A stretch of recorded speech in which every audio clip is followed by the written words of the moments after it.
Welcome, everyone. Today we are talking about 17 seconds to success. Can you imagine that? Just 17 seconds to success. And my special guest today is Jenny Harkleroad. Jenny, you have a fascinating story about how you broke your back when you were on a mountain cliff, and that basically changed everything for you, right? Absolutely. You got it. Tell us about that. I mean, what were you doing? It was a fateful day, a big change in my life. It was August 10th of 2013. I was standing on this mountain ledge with my husband, and he said, if I was young and in shape, I'd jump off of here. And I thought, well, I'm young and in shape, and I jumped. And when I landed, I heard a crunch in my back, and I couldn't move. And he thought I was okay. He tried to get me up and he couldn't. Our friends tried to get me up, they couldn't.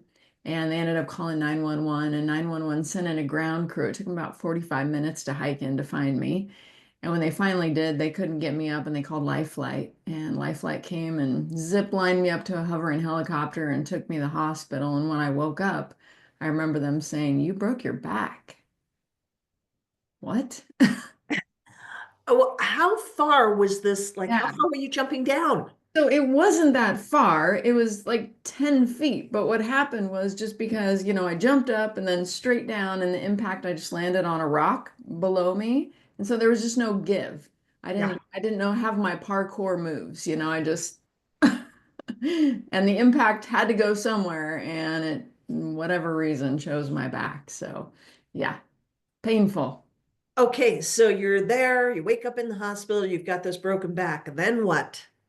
I had some thinking time. And it was really rough because I'm one of those go-getter types. And at the time, I had a successful, huge, busy real estate company. I had four little kids. I was Oh running my the women's gosh. organization of my church. I was fundraising in my community. I mean, and then to Mhm. like you're in bed and can't move. It was Yeah. adjustment. But you know what I really thought? I mean, I thought obviously I need to get better, and thankfully I wasn't paralyzed. I was just broken, so I was expecting to get better. But the thing that I was really thinking about, even beyond that, was you know what? I've created this life that looks so good from the outside. I married my high school sweetheart. We have these four beautiful kids. We have all these homes and successful business and travel and all these things. I'm not happy. Mm, How do I? Oh, wow. why am I not happy? Like what's missing from my life? Because it appears to me and everybody else that I have it all, even a strong religious foundation. Like, Right. what's my problem? Like, what's going on with me?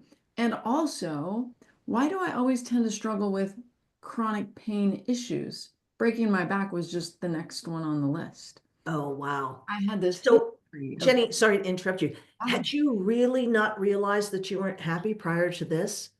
I knew, but I didn't know how to fix it. And so, Okay. I read books and to date myself, listened to tapes and went to seminars and had a positive mental attitude and said my affirmations and faked it till I made it and talked to a psychologist and talked to my bishop and like, w- I don't know what else to do. So I'm going to pretend I'm fine, Mm-hmm.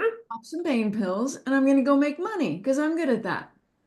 But, you can only do that all day, every day for so many decades before you're like, you know what? Wow. What is missing? What is missing? What is my problem? So you're lying in bed. How long did you have to lie in bed and do nothing? Just Well, curious. they said 6 weeks, but it turned into about 3 years. Oh my gosh. Yeah. Whoa, whoa, whoa. Okay. So you figured out you weren't happy.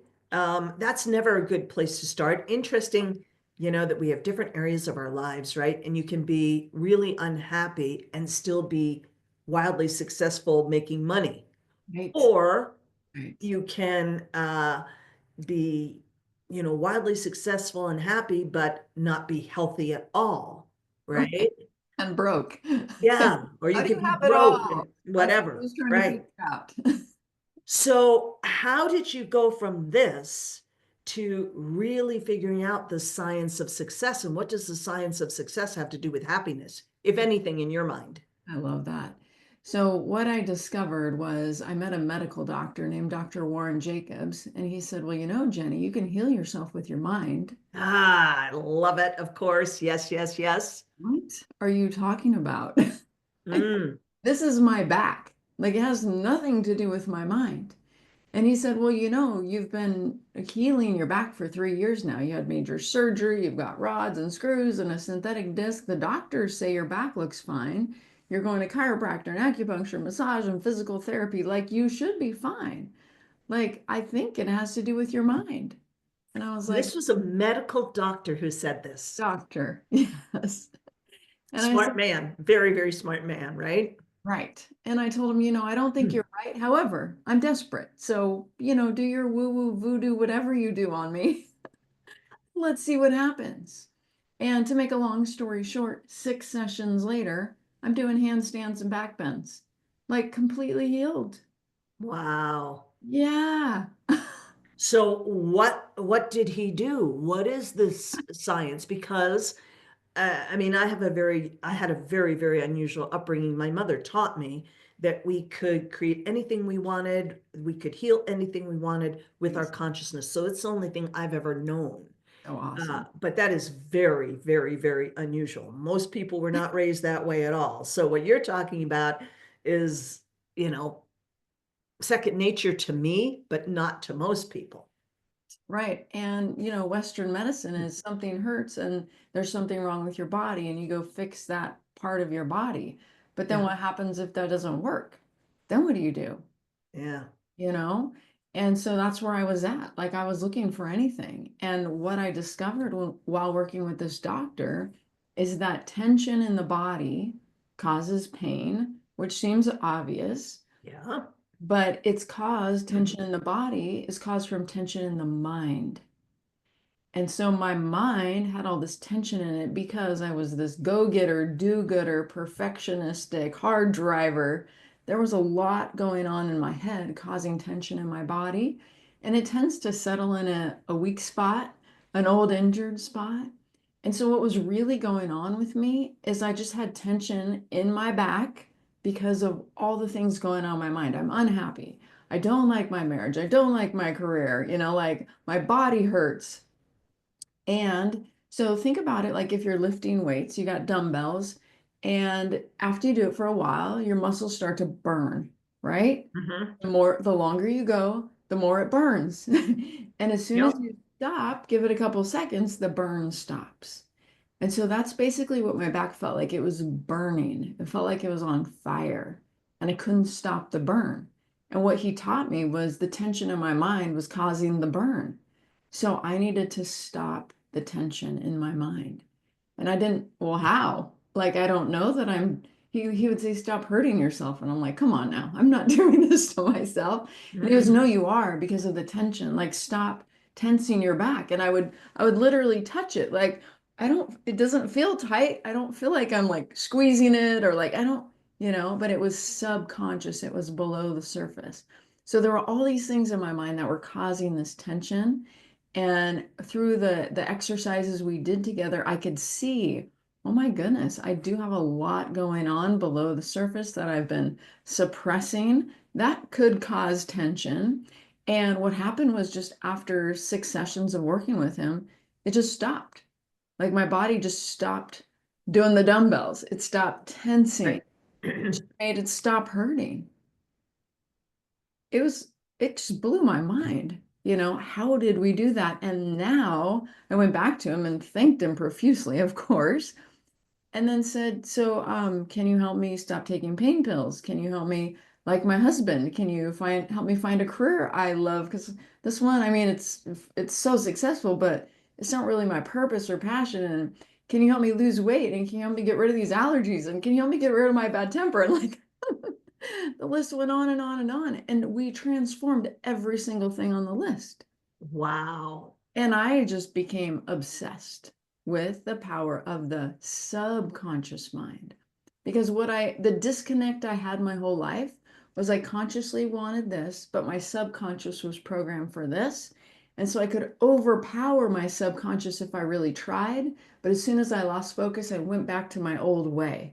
Hmm. And so what I had to learn was how to program that subconscious to create the life and reality and feeling that I wanted. And once I did that, I was just, wow, like this is who I've been trying to be and how I've been trying to feel my whole life. Ah, blew my mind. So powerful. Wow. Okay. So now where does the 17 seconds? Because, 17 seconds. So we can Yes. do this in 17 seconds. How do we Yes. So create success in 17 seconds? here's the thing. Psychologists say we have 50,000 to 80,000 thoughts per day. Yep. 80% of them negative. 90% of them a repeat of yesterday's negativity. Yep. Okay. So 17 seconds is you got to listen to yourself. What are you saying? Are you saying, I know what I'm doing is going to work?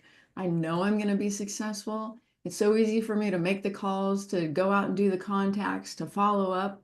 What is the story in your head? And you have to listen to it and catch it. I mean, even set your clock for like once an hour an alarm. And when it goes off, like, what am I thinking right now? Am I thinking what I want to create? Because your thought process literally prints out into your reality. Mm-hmm. And so if you don't 1,000%. like the thought, you have to change the thought. That's the 17-second rule. A thought, it's an electrical signal in your brain for 17 seconds or less. That's all it is. But then after 17 seconds, it becomes a chemical reaction within your body. So you start to feel the way you're thinking.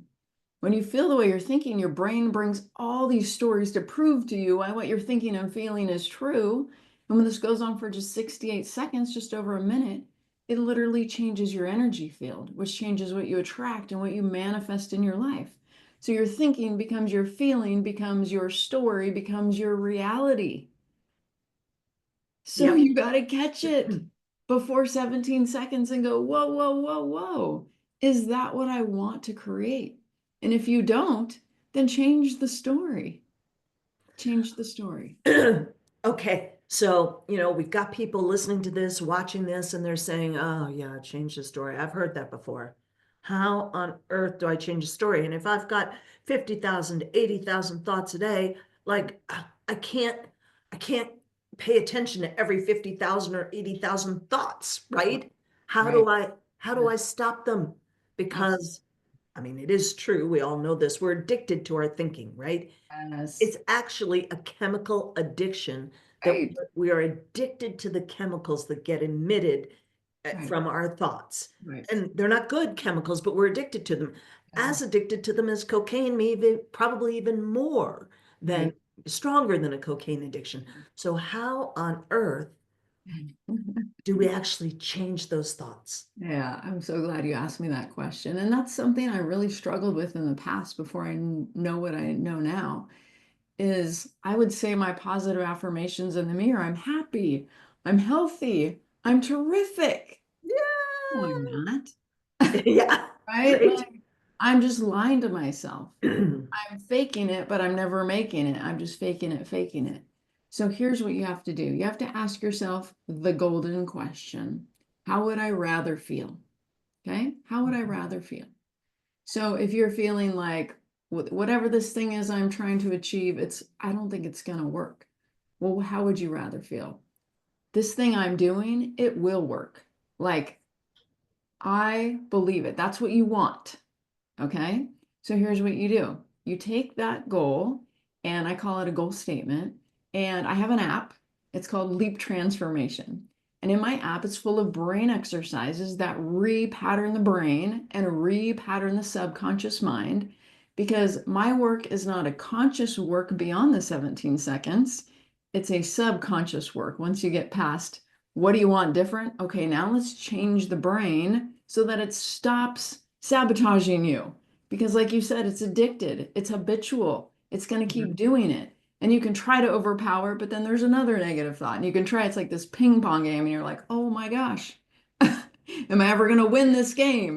You know, Yeah. it's like weight loss, like starting Monday, this time Yeah. for real. No, for real this time. Yeah. Yeah. And for real, well, at least until Wednesday, Right. you know? Maybe Tuesday night. If you get your subconscious to support you, then it becomes automatic instead of trying, trying, trying, trying. So what I have people do is catch the thought, flip it into what they'd rather have, do a brain exercise so your subconscious believes the new thought, and then now say, what action can I take to help me believe in this? My subconscious is believing, but I consciously want the result, right? So I still have to do the work, but now I believe it. So it's so much easier to do the work because I'm not doubting it, saying, well, subconsciously, why even make the call? Why even go out? Why even follow up? Because it's not gonna work. That Right. could be subconscious. You might not even realize it. But if you feel like I'm having trouble doing the things I know I need to do to succeed, there's subconscious limiting beliefs. And so, how would you rather feel? Do a brain exercise and go get them. Go Love get it. them. And so you talk about three minds. What Yeah. are the three minds? Yeah. So you have the conscious, which we talked Mhm. about. What do you want? Stop that story. Ask yourself what you want. The subconscious, a million times more powerful than the conscious mind. Mhm. I'll give you an example. Don't blink your eyes. How long can you not blink your eyes? Now, for me, I can not blink my eyes until I'm trying to think of what I'm going to say next. And then my focus goes from keeping my eyes open to thinking about what I'm going to say. And I blink because it's subconscious. Right. And that's what happens. We think we can consciously overpower things, and we can with focus. But life is so distracting. And as soon as we lose our focus, we blink, and then we're back to square one.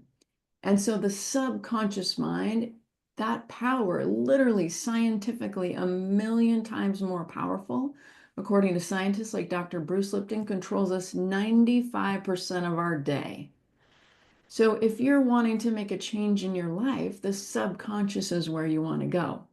And then the third mind is the superconscious, which is like your spirit, your soul, your purpose, your alignment with God or a higher power. Like, I was in real estate. I was so successful. Why wasn't I happy? Because it wasn't my purpose. Right. I kind of fell into it. It took off. It went so great. I got swept up in the glory and the dollars of it. But I didn't have a passion for it. I didn't wake up like, oh, I am so excited today about this. And that's what you need to do. You need to find something that you're passionate about. And I think of these three minds as like three legs of a stool. And if you're not consciously, focused on the right thing, if your subconscious isn't supporting it, if it's not your soul's purpose, you're out of alignment, you're going to fall off that stool. Right. Things are not going to be working. And so getting those three minds in alignment, I think is one of the very most powerful things. Love it. So Jenny, what is the name of your app again so that people can go to the App Store, the Google Play Store, and download your app? Yeah, it's called Leap Transformation. Leap like a frog. We want you Love to it. leap Leap to your transformation. success, not leap off a mountain like I did to Yeah. learn a very long lesson. And if people want to find out more about you, get in touch with you, what's the best way for them to do that? Yeah, my website is balancedyou.org. That's my business name, Balanced You. Great. Love it. Balancedyou.org. And guys, go download that app right now. Leap Transformation, Google Play Store, App Store. Jenny, anything else that you want to leave with our listeners and our viewers? Henry Ford, he said, whether you think you can or you think you can't, you're right. And I believe that's subconscious thinking. It's deeper than just hoping or wishing. It's a Yeah. knowing, it's a cellular response. It's how Roger Bannister ran a sub 4 minute mile because he believed he could when doctors said, no, your lungs can't, that's not humanly possible. There's no way. No, I believe and I'm going to do it. And as soon as he did, everybody else started doing it. Well, maybe not everybody, but Yeah. like But a I lot of think people over did. 1,700 people now have run a sub 4 minute mile. Why? He did it, their belief changed. So Yeah. where are you lacking belief in your life? You can use the app to gain that belief, and it'll leap you forward into the goals you're trying to achieve. It's your belief. Love it. Thank you so much for being with us here today, Jenny. Really appreciate it. Thanks for having me. It was so fun. My pleasure.